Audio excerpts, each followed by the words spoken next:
పంచాయతీరాజ్ ఎన్నికలు నిర్వహించకూడదనే ఉద్దేశంతోనే ఈ ఆర్డినెన్స్ తెచ్చారని చెప్పేసి పలు బీసీ సంఘాల నాయకులు చెప్తున్న పరిస్థితి కనిపిస్తూ ఉంది. గతంలోనూ కూడా అనేక రాష్ట్రాల్లో ఈ ఆర్డినెన్స్ తెచ్చినప్పటికీ సుప్రీంకోర్టు కొట్టివేసిందని చెప్పేసి వారు మళ్ళొకసారి గుర్తు చేస్తున్న పరిస్థితి మనం చూస్తా ఉన్నాం. ప్రస్తుతం ఇదే అంశంపై మనతో పాటు మాట్లాడేందుకు తెలంగాణ బీసీ జాక్ నాయకులు ఓరుగంటి వెంకటేశం గౌడ్ గారు ఉన్నారు. వారి మాటలను తెలుసుకుందాం. అన్న చెప్పండి, అంటే కాంగ్రెస్ ప్రభుత్వం ఈ రాష్ట్రంలో ఏం చేస్తుంది, వాళ్ళు చెప్పింది ఏంది, వాళ్ళు చేస్తున్నది ఏంది? ఇప్పుడు కాంగ్రెస్ ప్రభుత్వం చెప్తా ఉన్నది, కాకినాడ యొక్క డిక్లరేషన్ ప్రకారం మేము ఈరోజు బీసీలకు 42% రిజర్వేషన్లు అమలు చేస్తాం స్థానిక సంస్థలు అని చెప్తున్నారు. అయితే నేను ఒకటే అడుగుతా ఉన్నాను, మీరు గతంలో ఒక జనాభా బీసీ గణన చేసేసి తర్వాత డెడికేషన్ కమిషన్ అపాయింట్మెంట్ చేసి దాని యొక్క రిపోర్టు ప్రకారము మీరేం చేశారు, అసెంబ్లీలో బిల్లు ప్రవేశపెట్టారు. అసెంబ్లీలో బిల్లు ప్రవేశపెట్టి దాన్ని రాష్ట్ర గవర్నర్కి పంపారు. గవర్నర్ ఏం చేశాడు, రాష్ట్రపతికి పంపాడు. రాష్ట్రపతి దగ్గర ఉన్నటువంటి యొక్క ఆ ఫైలును ఆ ప్రాసెస్ను కంటిన్యూ చేయకుండా 3 నెలలు ఆపి ఇప్పుడు ఏం చేశారు, ఈరోజు ఆర్డినెన్స్ తీసుకొచ్చి స్థానిక సంస్థల్లో బీసీలకు 42% రిజర్వేషన్లు అమలు చేస్తామని కాంగ్రెస్ ప్రభుత్వం కాంగ్రెస్ నాయకులు అంటా ఉన్నారు.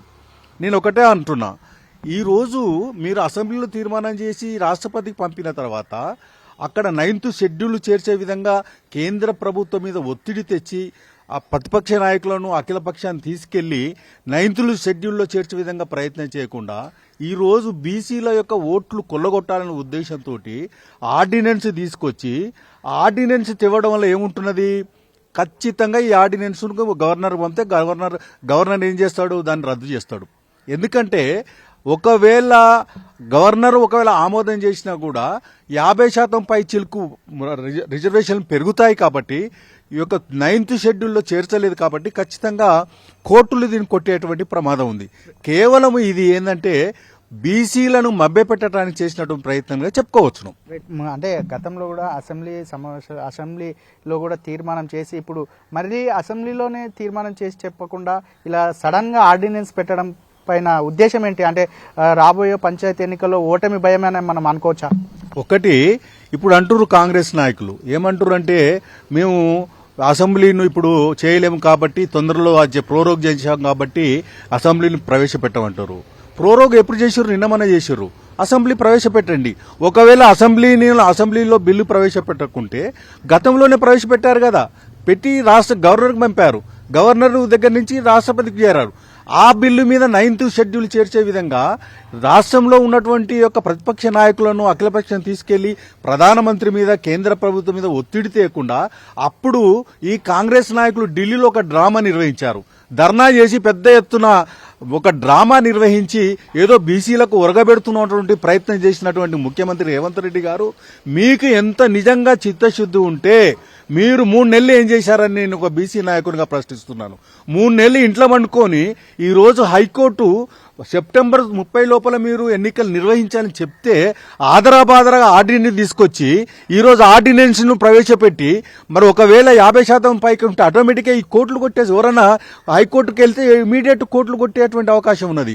మీరు అంటూరు మీకు అసలుకు రేవంత్ రెడ్డి ముఖ్యమంత్రి గారు మీకు యొక్క ఈ న్యాయం మీద మీకు అవగాహన ఉందని నేను ప్రశ్నిస్తున్నాను. ఏమంటారంటే హైకోర్టుకు కోరుకోకుండా స్టేటస్ కో తెస్తామంటారు. స్టేటస్ కోను తర్వాత అది కాదు కదా, మీరు యొక్క 9th షెడ్యూల్ చేర్చే విధంగా ప్రయత్నం చేసిర్రా. ఆర్డినెన్స్ తెస్తే గతంలో బీహార్లో తెచ్చారు, గతంలో కేరళ తెచ్చారు, గతంలో రాజస్థాన్లో తెచ్చారు. తెచ్చి ఆర్డినెన్స్ తెచ్చి బీసీల రిజర్వేషన్లు పెంచాలని ప్రయత్నం చేస్తే అక్కడ హైకోర్టులు కొట్టేసినాయి. అదేవిధంగా గతంలో తమిళనాడు రాష్ట్రాన్ని తీసుకుంటే ఈరోజు తమిళనాడు రాష్ట్రంలో 63% రిజర్వేషన్లు స్థానిక సంస్థలు బీసీలకు అమలు చేస్తా ఉన్నారు. అయితే గతంలో వాళ్ళు తమిళ రాష్ట్రంలో జయలలిత ముఖ్యమంత్రి ఉన్నప్పుడు తమిళనాడు రాష్ట్రంలో కూడా అక్కడ ఏం చేశారంటే, అక్కడ జయలలిత ముఖ్యమంత్రి ఉన్నప్పుడు ఏం చేశారంటే ఆర్డినెన్స్ తీసుకొచ్చారు 1990 సంవత్సరంలో. ఆర్డినెన్స్ తీసుకొస్తే అక్కడ హైకోర్టు ఏం చేసింది, కొట్టేసింది. మళ్ళా 3 సార్లు ప్రయత్నం చేశారు, ఆర్డినెన్స్ తీసుకొచ్చారు, 3 సార్లు కొట్టేశారు. అంటే ఈ విధంగా వాళ్ళకు ఒక చిత్తశుద్ధి ఉంది కాబట్టి ఈ విధంగా బీసీలకు న్యాయం జరిగిన ఉద్దేశంతో అప్పుడు ప్రధానమంత్రి పివి నరసింహారావు గారు ఉన్నప్పుడు ఈ జయలలిత గారు అక్కడ ప్రధానమంత్రిని కలిసి అక్కడ ఈ యొక్క బిల్లును శాసనసభ ఆమోదించినటువంటి బిల్లును పార్లమెంట్లో పెట్టారు. పార్లమెంట్లో పెట్టి రాష్ట్రపతికి పంపి రాష్ట్రపతి యొక్క ఆమోదం చూసి రాజ్యాంగంలోని 9వ షెడ్యూల్ చేర్చడం వల్ల ఈరోజు భారతదేశంలోనే బీసీలకు ఎక్కువ శాతం అమలయ్యేటువంటి రాష్ట్రంగా ఈరోజు తమిళనాడు ఉన్నది. ఆ విధంగా ప్రయత్నం చేయకుండా ఈరోజు కేవలం ఆర్డినెన్స్ తీసుకొచ్చి మరి 30 తరగతుల్లో ఎలక్షన్లు పెట్టాలంటే ఖచ్చితంగా నేను అడుగుతా, నాకు ఆ రేవంత్ రెడ్డి మీద అనుమానం ఉంది. మీరే ఎవరినన్నా కోర్టుకు పంపించి ఈ యొక్క ఆర్డినెన్స్ రద్దు చేయ విధంగా ప్రయత్నం చేస్తారు. మీకు నిజంగా చిత్తశుద్ధి లేదు. మీరు నిజంగా చెప్పాలంటే బీసీల వ్యతిరేకి ఈ రేవంత్ రెడ్డి గారు. కాబట్టి మీరు వెంటనే ఇప్పటికైనా ప్రయత్నం చేసి కేంద్ర ప్రభుత్వం ఒత్తిడి తీసుకొచ్చి మీరు వెంటనే పార్లమెంట్లో ప్రవేశపెట్టి 9th షెడ్యూల్ చేర్చే విధంగా ప్రయత్నం చేయాలని కాంగ్రెస్ ప్రభుత్వాన్ని డిమాండ్ చేస్తా ఉన్నారు. రైట్. గతంలో అంటే వీరు ప్రతిపక్షంలో ఉన్నప్పుడు మాత్రం బీసీలకు పెద్దపీట వేసే విధంగా మాట్లాడిన వీరు ఇప్పుడు అంటే ప్రభుత్వం ఏర్పడగానే మొత్తానికే బీసీలకు అన్యాయం చేసే విధంగా కొత్త కొత్త రూల్స్ కూడా పాటిస్తున్నారని మనం అనుకోవచ్చా?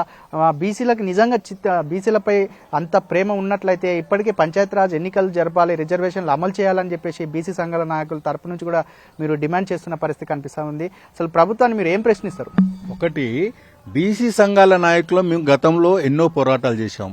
నిన్న మొన్న కూడా ఎప్పుడైతే శాసనసభలో బిల్లు ఆమోదం చేశారో, తీర్మానం చేశారో, ఆ తీర్మానం చేసినటువంటి గవర్నర్కు పంపి రాష్ట్రపతికి పంపినప్పుడు మేము ఒకటే డిమాండ్ చేశాం. ఆ రోజు ముఖ్యమంత్రి గారు కాంగ్రెస్ నాయకులు ఢిల్లీలో ధర్నా చేశారు.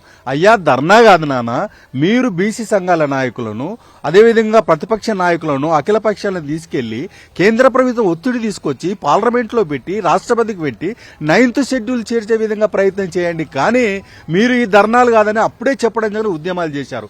కానీ మా మాటలు పెట్టి కొంతమంది బీసీ నాయకులను తీసుకెళ్లి అక్కడ షో చేసే ప్రయత్నం చేశారు. షో కాదు, నిజంగా మీకు బీసీల ఎడల చిత్తశుద్ధి ఉంటే కాకినాడ యొక్క ఈ యొక్క తీర్మానాన్ని అమలు చేయాలనుకుంటే మీరు వెంటనే ఇప్పటికైనా పర్వాలేదు, ఇప్పటికైనా వెంటనే కేంద్ర ప్రభుత్వం ఒత్తిడి చేసి పార్లమెంట్లో బిల్లు ప్రవేశపెట్టి రాష్ట్రపతి ద్వారా 9th షెడ్యూల్ చేసే విధంగా ప్రయత్నం చేయండి. తప్పితే మీరు ఈ విధంగా ఇక్కడ ఆర్డినెన్స్ చేస్తే ఆర్డినెన్స్ ఖచ్చితంగా ఒకసారి అసెంబ్లీలో తీర్మానం అయిన తర్వాత గవర్నర్కు పంపిన తర్వాత గవర్నర్ రాష్ట్రపతికి పంపిన తర్వాత ఆర్డినెన్స్ పేసిన చెల్లనేరదు.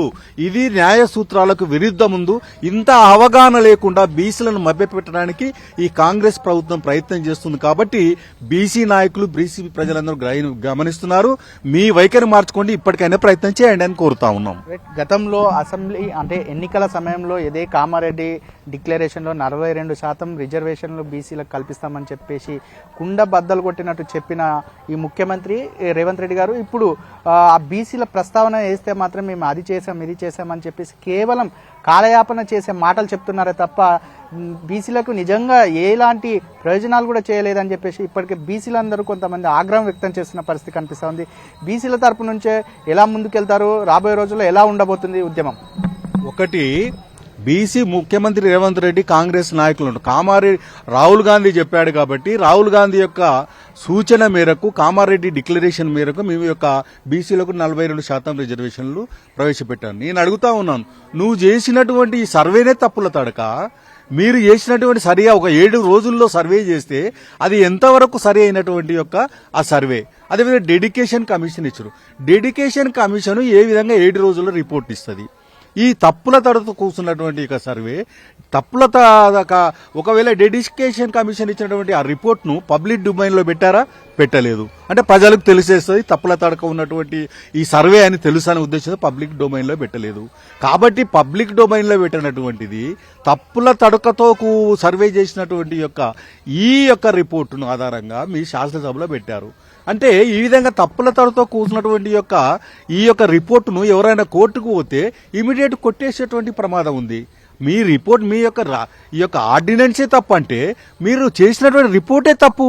అక్కడ బీసీ కమిషన్ ఉంది. బీసీ కమిషన్ యొక్క ఆధ్వర్యంలో ఈ యొక్క రిపోర్ట్ చేయకుండా ఈ యొక్క సర్వే చేయకుండా ఓ డెడికేషన్ కమిషన్ 7 రోజుల్లో ఏ విధంగా పాసిబుల్ అండి?